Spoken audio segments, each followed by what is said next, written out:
سم بکمن، بہرے ہیں یعنی سن نہیں سکتے، بکمن گونگے ہیں بول نہیں سکتے۔ تیسرا ارشاد فرمایا، یہ بڑی اہم بات ہے، فرمایا فی الظلمات، ہیں وہ اندھیروں میں، وہ بولنے اور سننے سے پہلے عاجز تھے، آنکھ سے دیکھ سکتے تھے لیکن اندھیرا چھا گیا ہے، سو وہ جسٹ لائک بلائنڈ جو ہے، اب وہ دیکھنے کے قابل میں نہیں ہے، وہ اور نابینے برابر ہو چکے ہیں۔ آگے ارشاد فرمایا کہ اللہ نے انسان کی دو مین کیٹاگریز بنائی ہیں، ایک من یشاء اللہ یضللہ، جنہیں اللہ چاہتا ہے گمراہ کر دیتا ہے، ومن یشاء، اور جنہیں چاہتا ہے یجعلہ علی صراط مستقیم، انہیں سیدھی راہ پر چلا دیتا ہے۔ دو ہی ہیں، گمراہ اور ہدایت والے، مومن اور کافر، مسلمان اور غیر مسلم، مین کیٹاگریز دو ہیں۔ اور اسی بات کو میرے کریم آقا صلی اللہ علیہ وسلم نے ارشاد فرمایا، الکفر ملت واحدہ، کہ کفار جو ہے نا وہ ایک ملت ہیں، اور قرآن نے ہمیں آئیڈینٹیفائی کرتے ہوئے ارشاد فرمایا ہوا سماکم المسلمین، تمہارا نام مسلمان ہے۔ جو میرے محبوب کو ماننے والے ہو، اللہ کی توحید کو، رسول اللہ صلی اللہ علیہ وسلم کی رسالت پر ایمان رکھنے والے ہیں، وہ امت یا ملت مسلمہ ہے، اور جو اللہ اور اللہ کے نبی کے انکاری یہ نہیں ماننے والے، وہ ملت کفر ہے۔ یہ بنیادی تقسیم ہے۔ اب اس سیناریو میں جو آج چل رہا ہے، تو اگر ہم دیکھیں تو قرآن نے جو ہمیں ارشاد فرمایا، ڈائریکشن دی، گائیڈ لائن دی، اور اللہ کے حبیب صلی اللہ علیہ وسلم نے جو ہمیں ارشادات عالیہ سے سرفراز فرمایا، من و ان ویسا ہی سیناریو اس وقت دنیا میں بنتا چلا جا رہا ہے۔ وہ ممالک جو آپ کے ساتھ دوستی بھی رکھتے ہیں، لیکن یاد رکھنا ان کی اصل ہمدردیاں اپنے جیسوں کے ساتھ ہیں، وہ دل سے آپ سے محبت نہیں کریں گے۔ 1971 تو یاد ہے نا ہم سب کو، تاریخ میں پڑھے، ہماری تو پیدائش بھی نہیں تھی، لیکن آپ جیسے حضرات بڑے لوگ یہاں موجود ہیں، تو آپ سے وعدہ کیا تھا نا امریکہ نے بیری بیڑے کا آ جائے گا، تو اسی کے امریکہ کے جو وزیر خارجہ نے انڈین پرائم منسٹر سے جب رابطہ ہوا تو کہا تھا کہ 10 بجے تک، کل 10 بجے تک ہم پہنچ جائیں گے، اس سے پہلے جو کر سکتے ہو کر لو۔ تو انہوں نے آپ کو بھی ناراض نہیں کیا کہ ہم نہیں آ رہے ہیں، لیکن اصل تعاون ان سے کیا کہ اتنا ٹائم ہے تمہارے پاس، اس سے پہلے جو کرنا چاہو کر لو، ہم تمہارے ساتھ ہیں۔ اور ابھی جو 6 اور 7 کی درمیانی شب جو اٹیک کیا، آپ کو کیا لگتا ہے کہ وہ کسی جو ہے اسلامی تنظیم پہ کیا؟ نہیں، یاد رکھنے مسلمانوں پہ کیا ہے، اور جان بوجھ کے ہماری مساجد اور عبادت گاہوں کو ٹارگٹ کیا ہے۔ اس میں 2 مفاد وہ حاصل کر رہے ہیں، یاد رکھیں۔ ایک یہ کہ انہوں نے کہا کہ یہ جیش محمد اور لشکر طیبہ ہے، تاکہ جو عام مسلمان ہے وہ یہ کہے میں تو ابھی بریلوی ہوں، حنفی ہوں، سنی ہوں، مجھ پہ اٹیک انڈیا نے، میرے محبوب نے نہیں کیا۔ ڈیویژن، ڈیوائیڈ اینڈ رول، اس جو ہے اپنا جو ہے اس سسٹم کو وہ فالو کر رہے ہیں۔ ایک یہ، اور دوسرا یہ بتلانا مقصود تھا کہ اسرائیل جس طرح غزہ میں جب چاہے اور جو چاہے کر سکتا ہے، انڈیا بھی پاکستان میں جب چاہے جو چاہے کر سکتا ہے۔ یہ میسج اس نے دے دیا، کلیئر دے دیا۔ اب ہمارے اوپر ڈیپینڈ کرتا ہے، کیا آج بھی ہم اسی تفریق کا شکار ہیں؟ کیا آج بھی ہم مسالک میں اور اپنے اپنے سکول آف تھاٹ میں بٹے ہوئے ہیں اور رہنا چاہتے ہیں، یا ہم بھی مسلمان بننا چاہتے ہیں؟ اب فیصلہ امت مسلمہ کو کرنا ہے۔ اور یاد رکھیں، جتنے بھی غیر مسلم ہیں وہ آپ کے اسلحے سے نہیں ڈرتے، کیونکہ موسٹلی آپ کے پاس جو اسلحہ ہے نا انہی کا بنایا ہوا ہے۔ میں آپ کو ایک چیز دیتا ہوں، مجھے پتہ ہے نا کہ وہ کیا کر سکتی ہے کیا نہیں کر سکتی، یا آپ مجھے کچھ دیتے تو آپ کو پتہ ہے، میں اگر اس کو استعمال کرتا ہوں تو جسٹ یوز کر رہا ہوں، میں مجھے اس کے اصل فنکشن کس طرح جو ہے وہ مینوفیکچر کیا جاتا ہے یا کیا چیز کیا ہے اتنا مجھے نہیں پتا جتنا بنانے والے کو پتا ہے۔ تو کیا آپ اسلحے کے زور پہ ان سے بازی جیت سکتے ہیں؟ نیور، نہیں کر سکتے۔ جس وقت ہم کووں کے بارے میں بحثیں کر رہے تھے نا، اس وقت وہ تحقیق کر رہے تھے۔ جس وقت ہم ایک دوسرے کو کافر اور مشرک ہونے کے فتوے لگا رہے تھے نا، وہ اس وقت میزائل بنا رہے تھے۔ تو ہم تو ان کا مقابلہ ایسے نہیں کر سکتے۔ اب وہ کون سی چیز ہے جس کی بنیاد پر ہم ان کا مقابلہ کر سکتے ہیں، جس سے وہ ڈرتا ہے؟ 2 چیزیں ہیں۔ ایک علامہ اقبال نے کہا، یہ فاقہ کش جو موت سے ڈرتا نہیں ذرا، روح محمدی اس کے تن سے بدن سے کیا کرو نکال دو، روح محمدی نکال دو۔ روح محمدی کا مطلب ہے، آپ کو پتہ ہے کہ کیا ہے؟ امت محمدیہ کا کنسیپٹ، ان کے تن و بدن سے نکال دو، محبت رسول ان کے دل سے نکال دو. اور آپ جانتے ہیں کہ وہ 90% اس میں کامیاب ہو چکے ہیں. 75 سے 80 سال کی ان کی محنت ہے. انہوں نے ایک ہی کام کیا ہے، مسلمانوں کے مذاکرے کا، مباحثے کا، مناظرے کا جو مین جو ایشو اور ٹاپک انہوں نے ہمیں بنا کے دیا وہ ذات محمدی صلی اللہ علیہ وسلم. آقا کا علم غیب ہے؟ نہیں ہے. حاضر ہیں؟ نہیں ہیں. کر سکتے ہیں؟ نہیں کر سکتے. نور ہیں؟ نہیں ہیں. آپ حضرات پڑھ لکھیں سمجھدار ہیں. کیا ہم انہی مسائل میں نہیں الجھے ہوئے؟ الجھا دیا. یہ تھی روح محمدی. کیونکہ مسلمان گناہگار ہو سکتا ہے، خطا کار ہو سکتا ہے، سیاہکار ہو سکتا ہے، لیکن اس کی جو اپنے نبی سے محبت ہے اس پہ وہ کمپرومائز نہیں کر سکتا.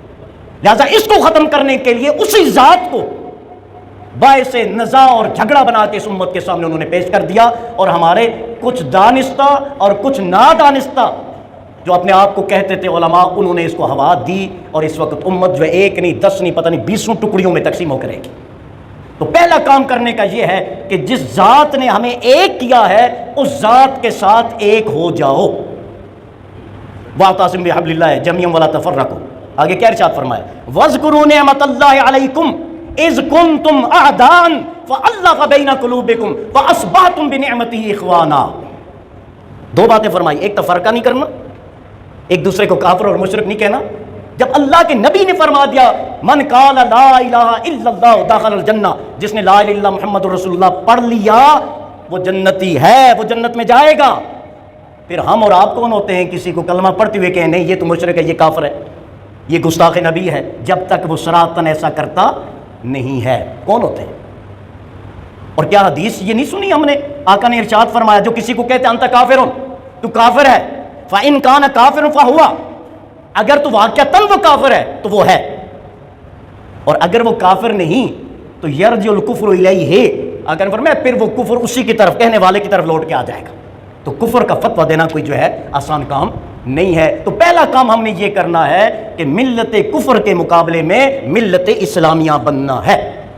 ہمیں ایک دوسرے کو کافر کہنے، مشرک کہنے، ان چیزوں سے کیا کرنا ہوگا؟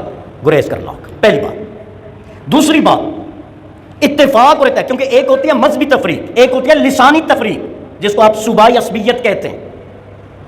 یہ عصبیت ہم نے ختم کرنی ہے. یہ اس سے فرق نہیں پڑتا کہ کون کشمیر کا ہے، کوئی کون پنجاب کا ہے، کون سندھ کا ہے، کون کے پی کے اور بلوچستان کا ہے. فرق اس سے پڑتا ہے کیا ہم Pakistani as a nation Pakistani ہیں یا نہیں ہیں. تو ہمیں ساری ڈویژن چھوڑ کے اپنی نیشن کی طرف جانا ہوگا. یونٹی جو ہے، یونٹی از اسٹرینتھ، اتحاد قوت ہے. تو دوسری بات. اور تیسری تو علامہ اقبال نے بہت سہل انداز میں بتا دی، مومن ہو تو بے تیغ بھی لڑتا ہے سپاہی. جب مومن بن جاتا ہے بندہ نا، اور اللہ کیا فرماتا ہے وَلَا تَهِنُوا وَلَا تَحْزَنُوا وَأَنْتُمُ الْأَعْلَوْنَ إِن كُنتُم مُؤْمِنِينَ. ایک بات ارشاد فرمائیے، تمہیں انڈیا کے اگنی سے اور رافیل سے اور جو ہے ان دیگر سے ڈرنے کی ضرورت نہیں ہے. ان کے میزائل سے اور 400 جو ڈیفنس سسٹم ہے اس سے تمہیں ڈرنے کی ضرورت نہیں ہے. مت ڈرو. کیا کرو یا اللہ پھر کیا کریں؟ ان کے پاس تو بڑے بڑے میزائل ہیں، وہ تو مارتے ہیں. ڈرون جو ہے وہ کتنے ہمارے جو ہے وہ ملک میں آگے. اللہ فرمائے ان کنتم مومنین. ڈرو گے تو تب نہیں نا جب تم مومن بنو گے. تو جب تک مومن نہیں بنو گے ڈرتے رہو گے. تو دوسری بات کیا کرنی ہے کہ ہم نے مومن بننا ہے، ایمان پر یقین رکھنا ہے، اللہ پر یقین رکھنا ہے. اور مزے کی بات عرض کروں، کافر کو جتنی دنیا پسند ہے نا، مسلمان کو اس سے زیادہ آخرت پسند ہے.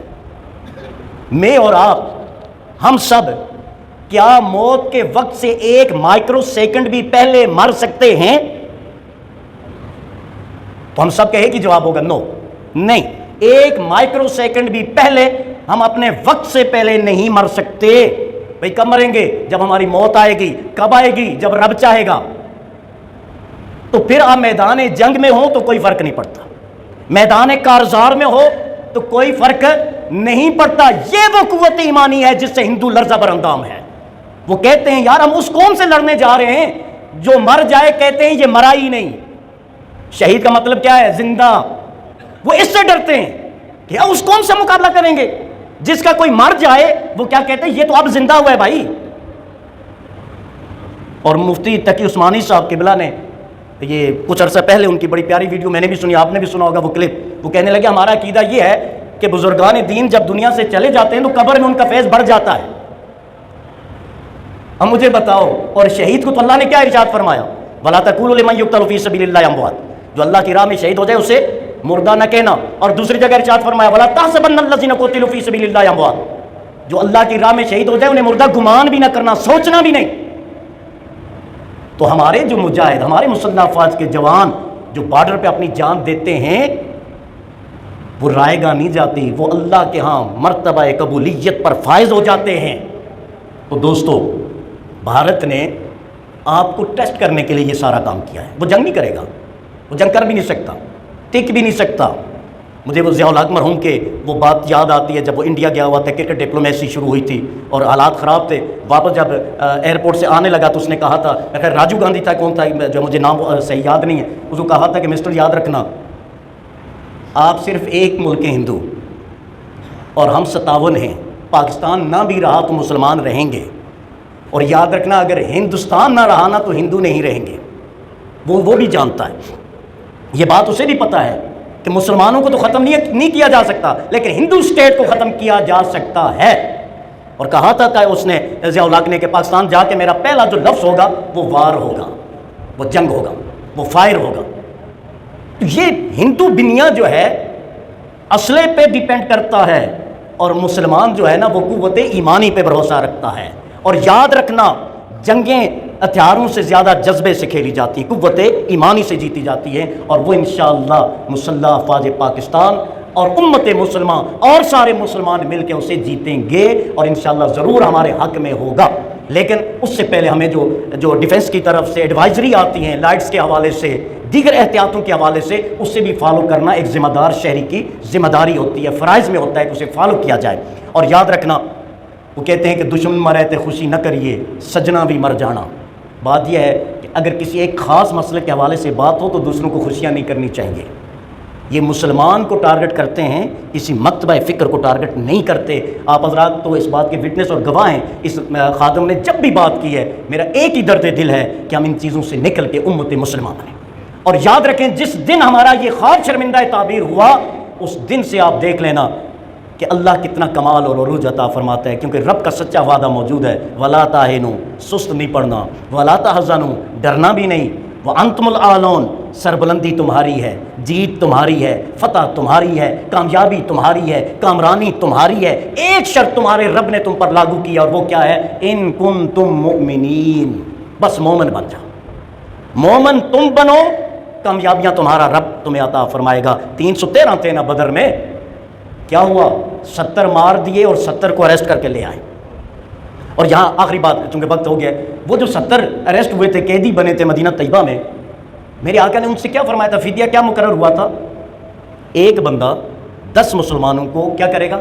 لکھنا اور پڑھنا، یہی فرمایا تھا نا؟ ایک بندہ 10 مسلمانوں کو کیا کرے گا؟ یہ یاد رکھنے والی بات ہے، لکھنا اور کیا؟ پڑھنا سکھائے گا۔ نبی سے بہتر قرآن کون پڑھا سکتا ہے؟ اصحاب صفہ تو موجود تھے، تفسیر تو آقا پڑھا رہے تھے، حدیث تو آقا خود ارشاد فرما رہے تھے، حدیث آقا کا کلام، قرآن اللہ کا کلام۔ تو محمد رسول اللہ صلی اللہ علیہ وسلم موجود تھے، قرآن بھی پڑھایا جا رہا تھا، سمجھایا جا رہا تھا، اور حدیث بھی سمجھائی جا رہی تھی۔ کفار سے کس بات کی ڈیمانڈ کی کہ 10 لوگوں کو یہ کر دو اور تمہارا فدیہ ادا ہو گیا؟ کبھی غور کیا آپ نے؟ وہ یہ تھا کہ جدید تعلیم، لکھنا پڑھنا، جدید تعلیم ہمارے 10 بندوں کو دو۔